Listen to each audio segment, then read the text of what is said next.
Hey guys, welcome to Taking the Cut. I'm Dr. T, an orthopedic hand surgeon. And this podcast is about surgery, business, entrepreneurship, and my journey to starting a new private practice. This episode, I wanted to talk about kind of why I left, all of the decisions and thoughts that went through my head at that time, and kind of where I am now. So, I think like everyone, when you finish training, after residency and potentially fellowship, there's this expectation that you're going to land the perfect job and you put in all this time and it's finally going to pay off and you made it and the hard part's over. And for me, when I started, everything was great. I got my first attending paycheck. I was able to pay off, some of our car debt. I had a great group of guys, and they're still all awesome in the group who was supportive. I had all these patients flowing in. There is obviously, stress of seeing patients on my own and taking ownership in surgery, but everything seemed pretty good. And then, about 3 months in, we kind of got wind, not necessarily from leadership, but from people here and there, uh, some of the other staff that our group may be absorbed by this bigger healthcare entity. And once we talked to some of the senior guys in our group, myself and the other guy who started with me, they kind of told us everything's going to be good, everything will be okay, and we said okay. And as time went on, we got a little bit more info on the stuff, and like I said before, we got the details of the job and everything included with it, including salary and expectations and all that other stuff. And I think for some people, the job offer probably could have been great. It definitely was an employed job, and you had a salary and expectations, and you go in and do the work. And there's a small bonus, and you just kind of do your job and go home. And I think that's great for some people.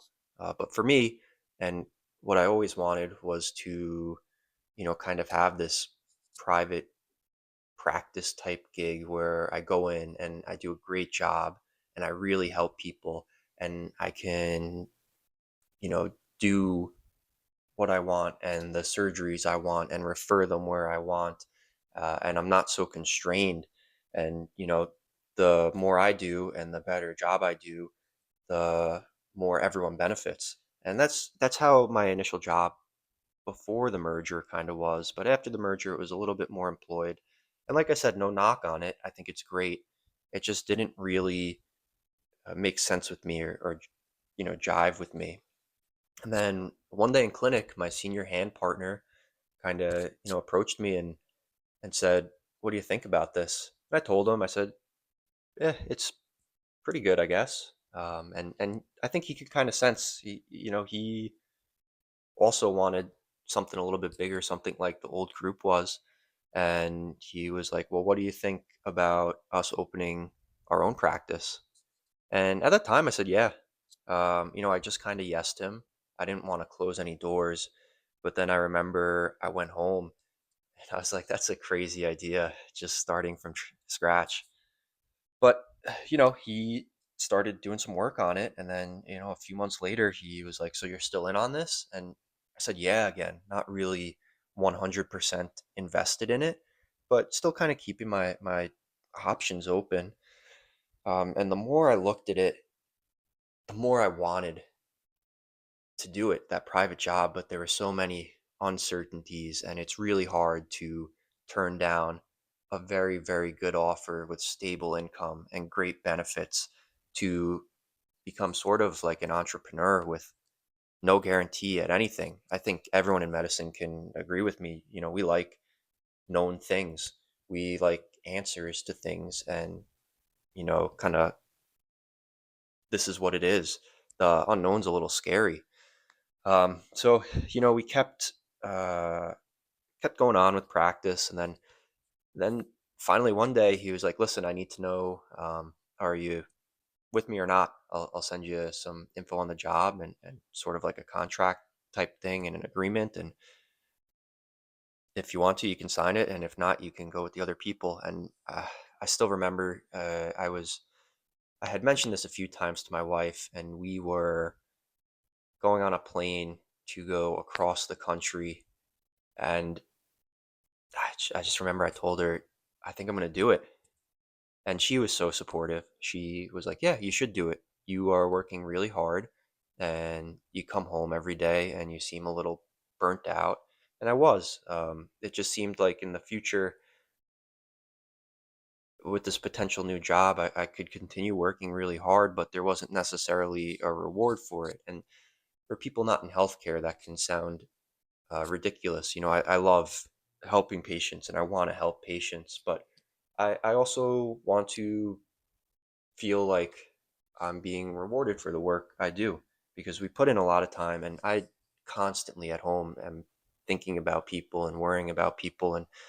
And it's not like uh getting more compensation or better benefits makes that go away, but you feel like with helping these people, you don't want to have some of the money taken away and given somewhere else to potentially administrative people who are not taking on this burden of all the care we give and thinking about people and staying up late at night worrying, is this person going to be okay? Did I do the right thing? So, long story short, I made the jump and I signed it. And I told my wife, and she was super supportive. I signed it on the plane. Um, and then I was just kind of in shock. I remember I immediately went online and just Googled, "Is private practice viable?" And if anyone has ever done that and gone online, you'll know immediately you get about 20 pages that say no. And I was like, "Oh my God, what did I do?" My wife is pregnant. We have a child. We have, you know, all these expenses. Um, and I just threw away this amazing, high paying deal for just an instinct, like a feeling. And then I kept worrying every day. I just thought about it, thought about it, thought about it. I used to knock AI, and I would even ask AI. I remember I put my employed contract and our potential opportunity with this practice side by side in AI, and I said, "Which one is better?" And anyone who's used AI knows if you could kind of coax it into saying one or the other. So I think I made it say that, what my choice was the right choice, but that was pretty much the only thing telling me yes. I had one other colleague who I knew from residency who said, "I think it's going to be good." But everyone else was telling me, you're making a crazy decision." And I just thought about that over and over and over and worried about it. But as time went on, our practice started really becoming a thing. We got an office. I had, a few patients ask me, "Oh, like, you're leaving?" And I said, "Yeah, we can't solicit patients." But I just told them I'm leaving. Someone will continue the care with you. Uh, I may or may not be in the area, and you can look it up and see. And just as the days went on, we just got more and more response. Like people were so, I started finding more and more supportive people. Some of our staff started telling me, "I'm really excited for you. I think you can do this." I had one of my partners who is not coming with us say, "I think you guys got a great thing going on." And then the more it got closer and I started really thinking this is the right choice, the more positivity that came with that. And then we had our office and we had our insurance contracts and we met with people on the ground who were like, "We'd love to refer them to you." And I, used some of my contacts that I've met just from taking call, and they're like, "This is great. We'll send you people." And it just started to become a thing. And that's another thing I didn't talk about was these insurance contracts. Anyone who has tried to, um, you know, do contracts with insurance, it takes a long time. And I was really worried that it wouldn't go through, but we're about a week away and everything's all set. And we have people who want to come. And I'm really excited to just put my head down and grow this into an awesome place. I want to be the place to go when you need hand and upper extremity care in our area. And I know I'm going to do the best I can for all the patients, and my partner will. And it's not a selfish thing. I don't want to be the biggest name ever. I want to make this big place where you can go if you have any upper extremity issue, and we are the go-to place, and you get the best care there and everything like that. And I'm just really embracing this and super excited about it. Um, and this was probably a little bit of a ramble episode, but long story short, I left because of an instinct, and I was super worried about it for a while, and I'm still really worried. And maybe I'll make a podcast in 2 weeks saying we're broke and this was a horrible idea, and anyone listening to this, don't do it. But maybe not. Maybe I'll make a podcast in a year and I'll say, we're still grinding, but we're growing. And I think that's the biggest thing. I always shout out this other guy, Investing Doc, Dr. Brad, and he talks about it, but I really am just envisioning a great practice, and I'm ready to do anything that needs to be done to make it work. And I hope there are other people out there who are looking for a bit of inspiration, and this just inspires them. And a year from now, we can collaborate and say, this was the best idea ever. And we have these practices where we can practice the way we want, and we have autonomy, and we don't have to worry about what some administrative person says they want us to do. We can just do what's correct for medicine. And I really hope the pendulum swings that way, because I could tell you, some of my friends who are employed in medicine, or have these big administrative burdens.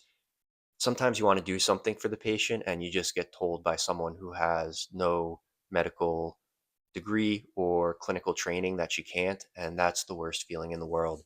And it's not necessarily administrative people. Sometimes too, with insurance, a patient really needs something and they say no, and I'm ready to help try to change that. So sorry for the long ramble. This is basically why I left, and my journey through it, and hopefully uh, it was a little bit inspiring. But I'll keep posting podcasts and keep people updated. We open up our practice in a week. I'm going to let out a few of these episodes, kind of when we open up, and then I'll go bi-weekly from there and keep everyone updated. So have a great time, guys. Reach out to me, and the podcast if you have similar stories or questions, or anything like that. All right.